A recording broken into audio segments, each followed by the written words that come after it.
Ya, bismillahirrahmanirrahim. Assalamualaikum warahmatullahi wabarakatuh. Selamat pagi Ananda semuanya. Bagaimana kabarnya hari ini? Tentu dalam keadaan sehat bukan?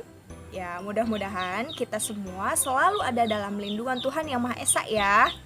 Nah, tak lupa juga Ibu mengingatkan untuk selalu patuhi protokol kesehatan supaya pandemi COVID-19 ini bisa cepat usai dan kita bisa kembali bertatap muka belajar di sekolah bersama-sama ya.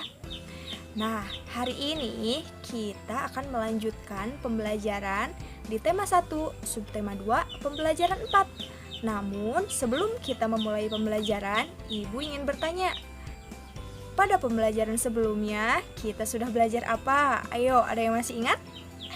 Nah, pada pembelajaran sebelumnya kita sudah belajar mengenai perkembangbiakan hewan, serta kita sudah belajar bagaimana cara mencari ide pokok dan informasi penting pada teks laporan yang sudah Ibu bacakan. Nah, pada pembelajaran 4 kali ini, Ananda semua akan belajar tentang penerapan sila-sila keempat Pancasila, serta menemukan fakta dan ide pokok dalam teks laporan. Nah, tentu kegiatan pembelajaran hari ini akan sangat menyenangkan bukan? Nah, sebelum memulai pembelajaran, tentu alangkah baiknya kita berdoa terlebih dahulu. Nah, Ibu persilahkan untuk Ananda berdoa sesuai kepercayaannya masing-masing ya. Berdoa dimulai. Ya, berdoa selesai. Mudah-mudahan pembelajaran hari ini bisa berjalan dengan lancar dan ilmu yang kita dapat bisa bermanfaat bagi kehidupan kita sehari-hari.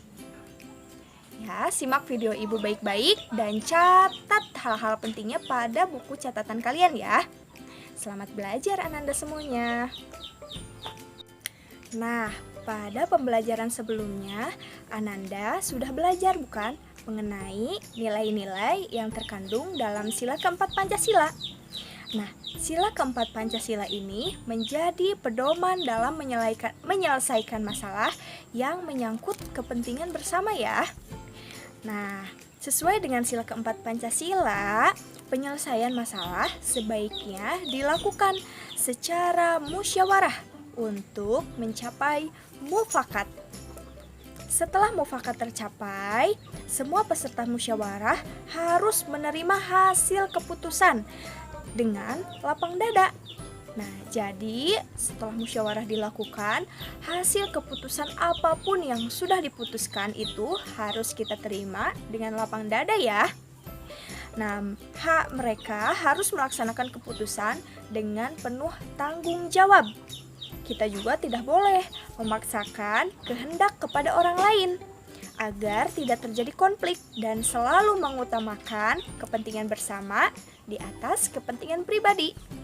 Jadi, walaupun keinginan kita tidak menjadi hasil dari yang kita sepakati, kita tetap harus melaksanakan hasil kesepakatan dengan penuh tanggung jawab ya. Kita tidak boleh memaksakan kehendak sendiri agar orang lain menyetujui apa pendapat kita ya.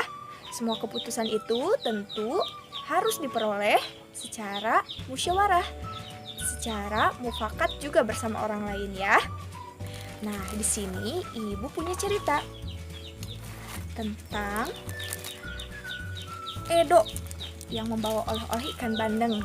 Nih, ikan bandeng ini merupakan ikan pangan yang terkenal di Asia Tenggara ya. Nah, ikan ini banyak dikenal orang sebagai ikan air tawar. Habitat asli ikan bandeng sebenarnya di laut, tetapi ikan ini dapat hidup di air tawar maupun di air payau. Nah, ikan bandeng asap merupakan salah satu oleh-oleh yang dapat ditemui di Sidoarjo, Jawa Timur. Banyak orang menyukai produk jenis ikan ini. Nah, dengarkan cerita Edo yang membawa oleh-oleh ikan bandeng asap dari Sidoarjo ya. Nah, Edo membawa oleh-oleh ikan bandeng asap dari Sidoarjo. Ia membawa satu ikan ke sekolah untuk dibagikan kepada temannya saat makan siang. potongan ikan hanya cukup untuk 6 orang. Ya, saat makan siang tiba, selain sahabatnya, 3 orang temannya yang lain ikut bergabung. Semuanya ada sekitar 9 orang mengelilingi meja kantin. Edo bingung. Jadi, pada kasus cerita Edo ini, Edo membawa ikan bandeng hanya 1 ke sekolah yang dapat dibagi untuk 6 orang. Namun, ternyata yang bergabung mengelilingi meja kantin itu ada 9 orang. Nah, pada situasi ini, Edo bingung. Nah, di sini Ibu punya beberapa pertanyaan yang silahkan Ananda jawab pertanyaannya di buku catatan kalian ya. Yang pertama, apa yang harus dilakukan Edo saat ketiga teman lainnya datang? Coba, apakah Edo harus dengan keras menolak teman tersebut untuk bergabung? Nah, silahkan kalian tulis pendapat kalian pada buku catatan kalian ya. Pertanyaan kedua, apa yang harus dilakukan ketiga teman Edo saat tahu bahwa jumlah potongan ikan tidak cukup untuk semua orang? Coba, kira-kira yang harus dilakukan ketiga teman Edo itu bagaimana ya? Karena tahu ikannya hanya untuk 6 orang ya. Pertanyaan terakhir yakni, apa yang sebaiknya dilakukan oleh Edo, Dayu, Beni, Udin, Siti, dan Lani agar semua mendapat bagian ikan yang sama? Coba, apakah teman-temannya juga ikut menolak sahabat yang baru datang? Atau justru menerimanya dan berbagi ikan menjadi 9 potong? Atau bagaimana menurut pendapat Ananda semuanya?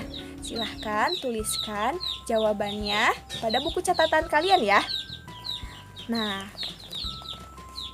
Ananda juga dapat mencari contoh-contoh penerapan sila keempat pada kegiatan Ananda sehari-hari. Ibu beri contoh. Salah satu contoh penerapan sila keempat Pancasila pada kehidupan sehari-hari. Nih, pertama itu melakukan musyawarah untuk menentukan jadwal ronda di lingkungan. Nah, menentukan jadwal ronda di lingkungan juga merupakan salah satu penerapan sila keempat Pancasila loh. Bahwa jadwal ronda pun harus dimusyawarahkan.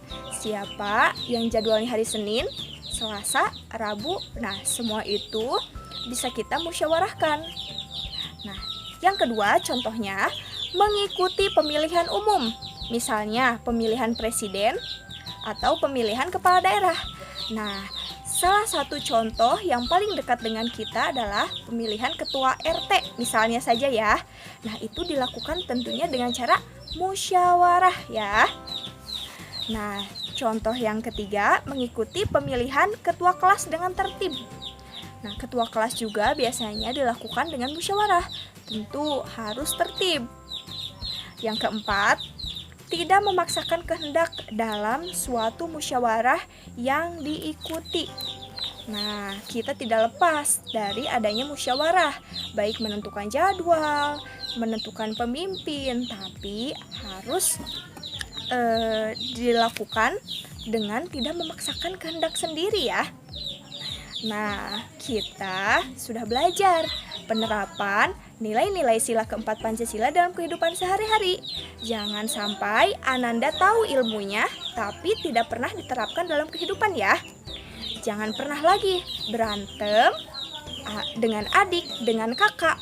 Kan sudah tahu ilmunya bahwa untuk menyelesaikan masalah itu sebaiknya kita menerapkan pedoman dari nilai-nilai sila Pancasila keempat, yakni dengan cara musyawarah. Jadi jangan pernah lagi berantem dengan kakak, dengan adik dengan alasan tidak ingin memaksakan kehendak sendiri. Itu tidak boleh ya. Coba musyawarahkan sebaiknya bagaimana, bagusnya seperti apa. Kalian kan sudah tahu ilmunya ya. Silahkan terapkan dalam kehidupan sehari-hari ya. Nah, itu anak pintar kalau bisa menerapkan ilmu yang didapat itu dalam kehidupan sehari-hari. Kita ke kegiatan selanjutnya, yakni Ananda akan mencari fakta dan informasi penting dari teks laporan yang akan Ibu bacakan. Kalau pada pembelajaran sebelumnya Ananda sudah mendengarkan tentang rusa bawean, hari ini Ananda akan mendengarkan teks laporan yang berjudul jerapah. Siap mendengarkan? Tak lupa juga tugasnya seperti pada pembelajaran sebelumnya, yakni menuliskan ide pokok dan informasi penting dari mulai apa, siapa, di mana, kapan, mengapa, dan bagaimana ya. Nah, Ibu bacakan teks laporan yang berjudul jerapah. Jerapah merupakan hewan mamalia yang memiliki ciri khas. Keunikannya adalah tinggi tubuh jerapah dapat mencapai 6 meter dan panjang leher jerapah dapat mencapai 5,5 meter. Umumnya, tubuh jerapah jantan lebih tinggi dan lebih berat dari jerapah betina. Meskipun mempunyai tubuh yang tinggi dan besar, jerapah dapat berlari dengan cepat. Makanan jerapah berupa dedaunan. Jerapah tinggal di padang rumput yang luas dan terbuka. Jerapah hidup bersama dalam kelompok. Dalam satu kelompok biasanya terdapat 10 jerapah. Kelompok tersebut biasanya tidak memiliki pemimpin, sehingga seekor jerapah dapat meninggalkan kelompoknya dan bergabung dengan kelompok jerapah lainnya. Jerapah berkembang biak dengan cara melahirkan. Jerapah memiliki masa hamil yang cukup lama, yaitu 15 bulan. Induk jerapah biasanya menjauh dari kawanannya ketika akan melahirkan. Setelah lahir, induk jerapah akan mengasuh anak jerapah dan melindunginya dari hewan pemangsa. Nah, Ananda bisa ulangi sekali lagi teks yang Ibu bacakan, kemudian silahkan tulis faktanya atau ide pokoknya, serta tuliskan informasi penting. Dari mulai informasi apa, di mana, siapa, kapan, mengapa, dan bagaimana ya. Nah, alhamdulillah Ananda hari ini sudah belajar dengan sangat baik. Dari mulai menuliskan penerapan sila-sila keempat dalam kehidupan sehari-hari dari cerita kasus Edo, serta Ananda juga sudah menuliskan fakta, ide pokok, dan informasi penting dari teks laporan yang sudah Ibu bacakan. Tentu ilmu ini akan sangat bermanfaat bagi kita dalam kehidupan sehari-hari, bukan? Nah, apabila ada pertanyaan, silahkan sampaikan di kolom komentar dan catat hal-hal pentingnya pada buku catatan kalian ya. Nah, apabila mendapat kesulitan, juga boleh bertanya ke orang tua kalian ya. Nah, cukup sekian pembelajaran hari ini dari Ibu. Mohon maaf apabila ada kesalahan. Kita kembali esok hari pada pembelajaran selanjutnya, tentunya dengan kegiatan yang lebih seru lagi, dengan ilmu yang baru lagi. Nah, hari ini cukup sekian. Ibu akhiri. Assalamualaikum warahmatullahi wabarakatuh.